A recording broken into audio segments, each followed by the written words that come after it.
फाटल्या दिसांनी पडिल्ल्या उटंगराच्या पावसाक आनी हुंवाराक लागून कुडतोरा वाठारांतल्या शेतकारांचे बरेच लुकसाण जालें. जायच्या शेतकारांनी पीक 2 फावट घालपाचे यत्न केले पूण कांयच बरें जालें ना. सगळे यत्न आनी गुंतवणूक बंद जाली.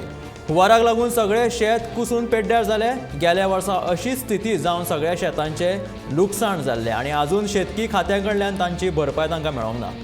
हुंवाराक लागून इबाड जाल्ल्या शेतांची सरकारान भरपाय करची अशी मागणी कुडतरीच्या शेतकारांनी केल्या.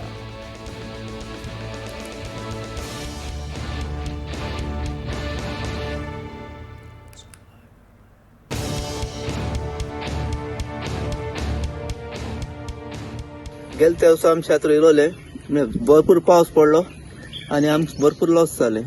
कित्याक चड हुंवार येयला आनी आमकां तें शेत रोवपाक आमगे रोयलोले पूण गेले. मानिया आडी बायलां आनी भरपूर लॉस जाला. आतां मानाय आनी बायलो बरो मार्ग जाले ते आमकां कांय प्रॉफिट उरना. हेय वर्सा तेंका सेम जाला. म्हणजे आतां 2 पाटी आमकां तोरी घालूंक पडलो आनी इवन तोरी घालून तुसा शेतां एश कोन तितू हें जालो ना. ते म्हणजे एश कोन आमगे तोरयो इवन ते आतां आमकां कांय फायदो ना. सात चड लॉस जाला. गेल्या वर्सांनी आमकां भरपूर लॉस जाला. गव्हर्मेंटाकूय आमगे स्कीम केलो कांय पयशे मेळ्ळो न्हय आनी बायलां हाडीनी ते आमकां भरपूर लॉस पडटा. मानाय म्हणटा म्हणजे मानाय पडटाय पूण आतां त्या वर्साकूय बायलो भरपूर म्हारग जाले आनी आमकां ते गेल्या त्या वर्साक लॉस जाला आनी ह्या वर्साकूय आमकां गव्हर्मेंटान कांय दिलो ना.